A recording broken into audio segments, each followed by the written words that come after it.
आप किसी जगह पर भी मौजूद हैं, आप हमें अपनी लोकेशन व्हाट्सएप करते हैं, हम आपको उस जगह का किला नंबर और मुस्ततील नंबर बता सकते हैं। इम्तियाजी सर्विस है वो ये है कि हम प्रॉपर्टी की मेजरमेंट की सर्विस के पास जदीद टेक्नोलॉजी है, जदीद मशीनरी है, जीपीएस, इसके ज़रिए इसकी जो पैमाइश करने की आप पावर देखें तो इसका 9 किलोमीटर के रेडियस में हम पैमाइश कर सकते हैं। जीपीएस में यही तो फायदा है ना, आपको मैनुअल पैमाइश करते हुए एक 2 मुरब्बे अगर टैली करते हैं तो आपको 2 घंटे चाहिए। हम अगर 20 मुरब्बों के पत्थर आपस में कैलिब्रेट करना चाहें, चेक करना चाहें, तो हमें आधा घंटा चाहिए। तो एक बात है, आपका रकबा 100 एकड़ है, आपने काश्त किया हुआ है, रकबा आपका पूरा है, आपका मलकियत भी पूरी है, कब्जा भी पूरा है, फिर भी आपको पैमाइश की जरूरत है।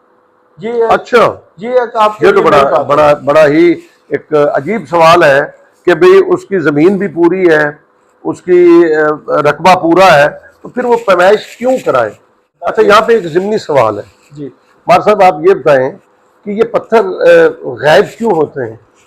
कोई जिन उठा के ले जाते हैं या क्या? इस मशीनरी का नाम है GNSS, ग्लोबल नेविगेशन सैटेलाइट। आपको तमाम वसीका नवीस प्रॉपर्टी की मेजरमेंट की सर्विसेज देने वाले नहीं मिलेंगे। बिस्मिल्लाहिर्रहमानिर्रहीम, अल्लाहुम्मा सल्ली अला मुहम्मद व आले मुहम्मद।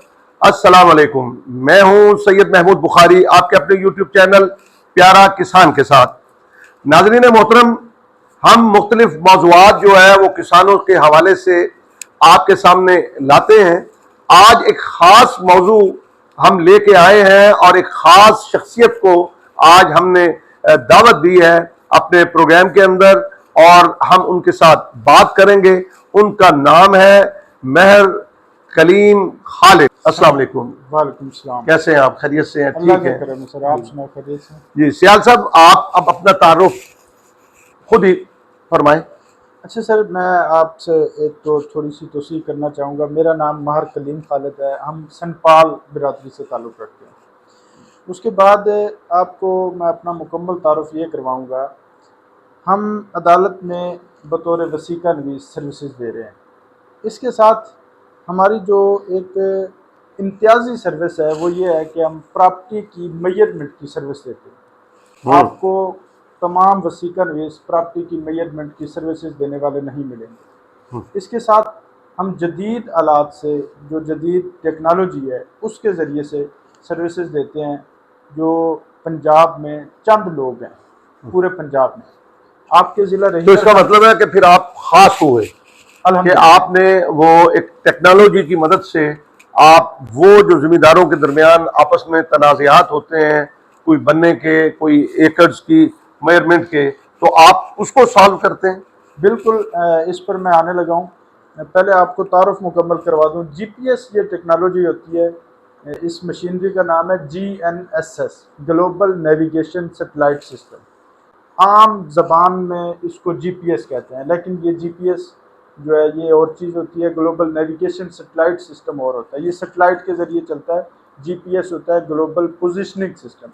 अच्छा, इसमें हमारी जो सर्विसेज हैं किसानों के लिए वो ये है कि हम उनकी मेजरमेंट के साथ, हदबंदी के साथ, पैमाइश, हदबंदी एक अलहदा चैप्टर है, पैमाइश एक अलहदा चैप्टर है। पैमाइश और हदबंदी की सर्विसेज देते हैं।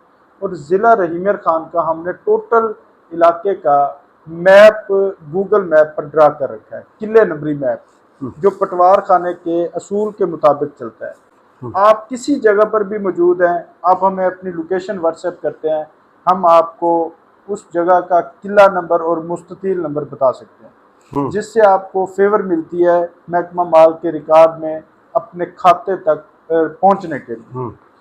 पटवार खाने के हवाले से मेरा 10 साल का एक्सपीरियंस है, और उसके बाद 7 साल से बतौर वसीका नवीस हमारा ऑफिस है अदालत में, जहाँ पर हम खिदमत दे रहे हैं। आपकी खिदमत जो है वो पूरे पंजाब भर के लिए? ये जो हमारी खिदमत है डिस्ट्रिक्ट रहीमर खान के लिए, जो पैमाइश के हवाले से हैं वो पूरे पंजाब के लिए हैं।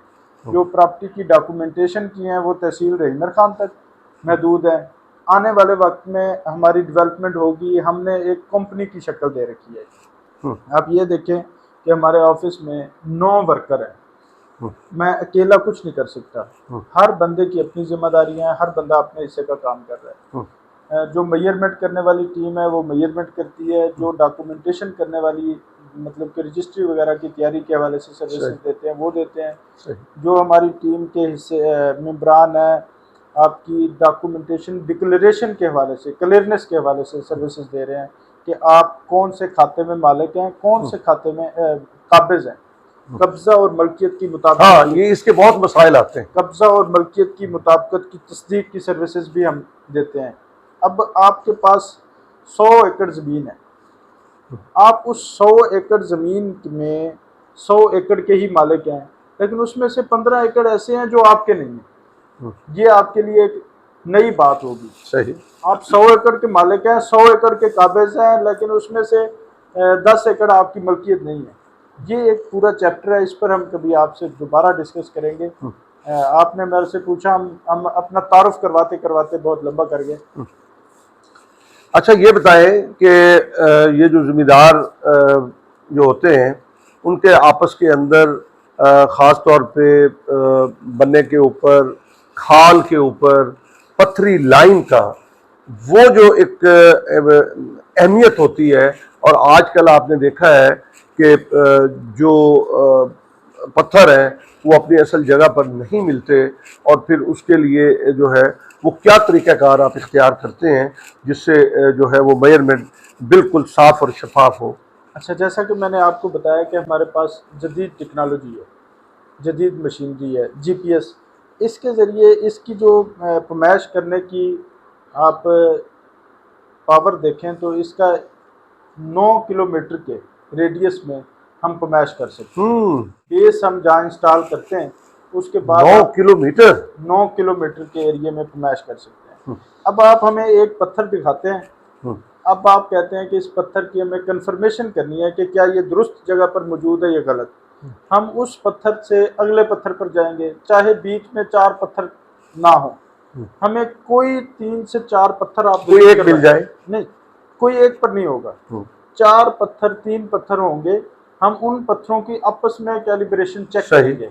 अगर एक पत्थर का दरमियानी फासला दूसरे पत्थर के मुताबिक है, ये GPS का फायदा है कि आपको दरमियान में कोई फसल है, कोई मकानात हैं, कुछ भी है, आप एक पॉइंट लेते हैं, उस पॉइंट से दूसरे पॉइंट पर जब जाते हैं तो आपको उसका फासला दुरुस्त बता देता है। सही, कोई चीज़ दरमियान में हैल हो रही है उससे कोई फर्क नहीं पड़ता। सही। अब आपको उस पत्थर और उस पत्थर की आपस की दरमियानी फासले का पता चल गया। अब आपने लाइन सेट करने के लिए क्या हमारा रुख किसी और तरफ नहीं हो रहा, अगर हम 0.01 डिग्री पर मूव कर जाते हैं तो हमारी 10,000 फुट पर जाने के बाद 1.25 फुट की हम अपनी लैंड से हट जाते हैं। आप डिग्री के हवाले से बात करें, अगर 90 डिग्री से हम मूव कर गए हैं और हमारा रुख टेढ़ा हो गया है तो नेविगेशन सिस्टम में जो तब्दीली आती है, हम 10,000 फुट के बाद, ये डिग्री का फार्मूला है, दर्जात जिसे बोलते हैं, दर्जे, डिग्री शिफ्ट हो जाती है। डिग्री टेढ़ी होने की वजह से 10,000 फुट के बाद हम 1.25 फुट पर अपनी जो लाइन है उस लाइन से हट जाते हैं। ये एक टेक्निकल बात है। ये तो GPS के हवाले से इंटरनल बात थी। सही है। अब हम पत्थरों के हवाले से बात करें, 1 2 3 4 5 पत्थर आपने दिए, हमने उनके नुकात लिए, कोऑर्डिनेट्स लिए, कंप्यूटर में डाले, हमारे पास पैमाइश शो हो जाती है कौन सा पत्थर किस पत्थर से कितना दूर है। दूसरा पत्थर, हमारे पास 4 पत्थर हैं, 3 टैली हो रहे हैं आपस में, चौथा नहीं टैली हो रहा, इसका मतलब है कि वो चौथा गलत है, 3 ठीक है। जहाँ अक्सरियत टैली हो जाती है और एक गलत होता है, फिर आप उसी को फोकस करते हैं, फिर हम उसको फोकस करते हैं और उसकी करेक्शन करवा देते हैं, ये इस जगह पर नहीं बनता। अच्छा, यहाँ पे एक ज़िमनी सवाल है जी मार साहब, आप ये बताएं कि ये पत्थर गायब क्यों होते हैं?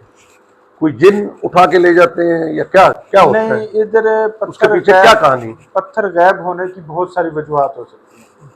एक तो जब रकबे गैर काश्ता थे, लोगों ने क्रेनें लगाकर रकबे काश्त किए, लोगों ने मुख्तलिफ मशीनरी लगाकर, वहाँ से जब मशीनरी के ज़रिए आप किसी रकबे से रेत या कोई ऐसी चीज़ है, कलर वगैरह उठाते हैं तो वहाँ से पत्थर निकल जाते हैं। नहीं, ये तो फिर बहुत बड़ी ज़्यादती है कि अच्छा, उनको ख्याल करना चाहिए। दूसरी बात, अब पत्थर जिस जगह पर मौजूद था उस जगह से मूव होकर दूसरी तरफ चला जाता है।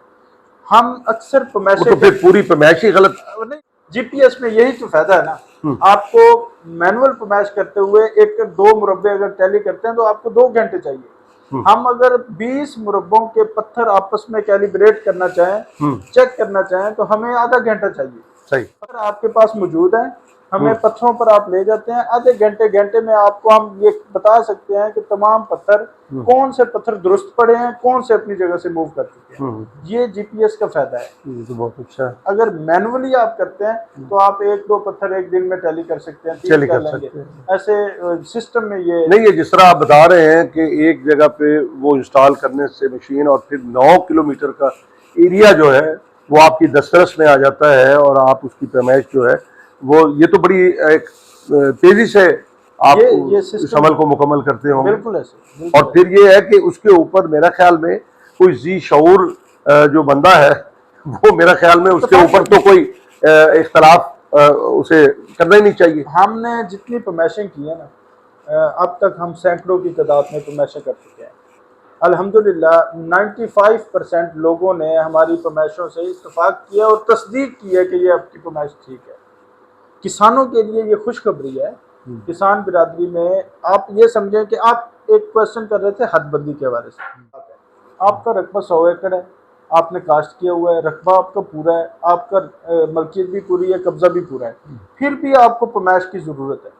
ये अच्छा, ये तो बड़ा ही एक अजीब सवाल है कि भाई उसकी जमीन भी पूरी है, उसकी रकबा पूरा है, तो फिर वो पैमाइश क्यों कराए? ये मैं आपको बताना चाहूँगा। एक शख्स है, वो बच्चा है, उसकी उम्र थोड़ी है, और एक नौजवान है। हम उसको नौजवान को भी 2 गिलास दूध के देते हैं, बच्चे को भी 2 गिलास दूध के देते हैं। अब नौजवान की सेहत जो नशो नुमा करेगी, उसमें बढ़ोतरी में कमी होगी। अब जो बच्चा खाएगा 2 गिलास दूध के, वो हज़म नहीं कर पाएगा, उसको सेहत के मसाइल पैदा होंगे। इसी तरह जब आपकी 100 एकड़ ज़मीन है, आपके अंदरूनी एक जो बन्ने हैं, जो आपके हदबंदी अंदरूनी एकड़ों की है, उसकी एग्जैक्ट होना ज़रूरी है। 1 एकड़ आपका ऐसा है जो खाद डालते हैं, बीज डालते हैं, आपकी जो ये पानी लगाते हैं, ज़राअत के हवाले से जो आप अदवायात डालते हैं पानी का, आपको ये मिसाल के तौर पर आप 7 एकड़ों वालों को 7 कनाल वाले एकड़ को भी आप 5 मिनट पानी लगाते हैं। उसको एकड़ तस्वर करके आप उसको एकड़ की देंगे और जो एकड़ है उसको भी देंगे, तो अब आपकी फसल की जो रेशो है या जो आपकी औसत है वो उसमें कमी बेशी होगी। सही। जिसकी वजह से आप मैश जो है, तो मैश हर हवाले से फायदेमंद है। तो लावड़ा जो है उसको म्याना रवि क्यों कहते हैं? म्याना रवि होगी तो ही आप कामयाब होंगे। इसी तरह पैमाइश में आपके रकबे की काश्तकारी के लिए भी पैमाइश बहुत अहम किरदार अदा करती है। इसके हवाले से, पटवार खाने के हवाले से इंफॉर्मेटिव वीडियोस अगर आप देखना चाहते हैं तो के प्रॉपर्टी कंसल्टेंट यूट्यूब चैनल एक ऐसा प्लेटफॉर्म है जहां पर आपको मुस्तनद और बगैर टाइम ज़ाया किए टू द पॉइंट आपको वो इंफॉर्मेशन मिलेगी जो आप लेना चाहते हैं। सही। आप मिसाल के तौर पर प्रॉपर्टी के रिलेटेड किसी भी मसले में हैं, आप हमारे पेज को, हमारे यूट्यूब चैनल को विजिट करके वो इंफॉर्मेशन जो आपको कास्ट वो ले सकते हैं। आपको कास्टली पड़ती है। आप किसी पटवारी से पूछते हैं, पटवारी आपका काम नहीं कर रहा, आपको पटवारी से काम कैसे करवाना है, जिसका भी हम तरीका बताते हैं। अच्छा, जमाबंदी के हवाले से भी आपको एक्सेस होती है? जमाबंदी के हवाले से हमारे पास नादरा की तरफ से लिंक मौजूद है। हम तहसील रहीमर खान का रिकॉर्ड देख सकते हैं। ठीक है। हमारा जो मैप, तो आपको वहाँ पे पटवारी की जरूरत नहीं होती? नहीं, पटवारी की जरूरत नहीं होती। हम उसकी इंफॉर्मेशन जो है ऑफिशियल तौर पर पेड करके, मतलब कि उसकी फीस पे करके, फीस है सरकारी, जो है सरकारी फीस वो है, करते हैं। तो आपकी अपनी फीस भी यकीनन होगी, तो हमारी वो आप जो है काश्तकारों के साथ या जो किसान है उनके साथ तो रियायत करते होंगे यकीनन। सर देखिए, बात यह है कि एक किसान मुझे ऐसा मिला जिसने 10 साल केस लड़ा। 10 साल के बाद उसको ये पता चला कि जिस जगह का मैंने बंडा डलवाया है उसके माइंड में ये था कि ये फ्रंट की जगह है। किला नंबर दुरुस्त मालूम ना होने की वजह से उसने फ्रंट की बजाय बैक वाली साइड का, मतलब कि ज़रई रकबे का, उसने अपना हिस्सा फ्रंट का लेना था। ज़रई रकबे में वो वड्डा डलवाने के बाद 10 साल की मेहनत रायगा होने के बाद उसने हमसे सर्विस ली। तो मैं ये कहता हूँ कि हमारी जो सर्विस है, आप महकमा माल के जो केसेस लड़ने के बाद आप मतलब वो इतना खर्चा नहीं है, आप समझते हैं कि इतना महंगा मामूली सी है। महंगा नहीं। तो मैं आपका इंतहाई शुक्रगुजार हूँ मार कलीम खालिद संपाल साहब कि आपने एक अहम जो है मालूमात दी हैं। और मैं अपने जो किसान हैं, ख़ास तौर पर जो काश्तकार हैं, मैं उनको कहूँगा कि लड़ना नहीं है आपने इस पैमाइशों के मामले में। तो अब जो है वो मार कलीम खालिद संपाल साहब मौजूद हैं जो इस खिदमत को सरंजाम दे रहे हैं, और वो एक एक्यूरेट पैमाइश करते हैं। और ये एक जदीद टेक्नोलॉजी है GPS की, और जो आपके सामने है, और उसको इस हद तक वो यकीनी बनाते हैं कि उसमें माशाल्लाह कोई इख्तलाफ नहीं करता, और वो झगड़े जो हैं वो ख़त्म हो जाते हैं, लोग थाने और कचहरियों से जाने से बच जाते हैं।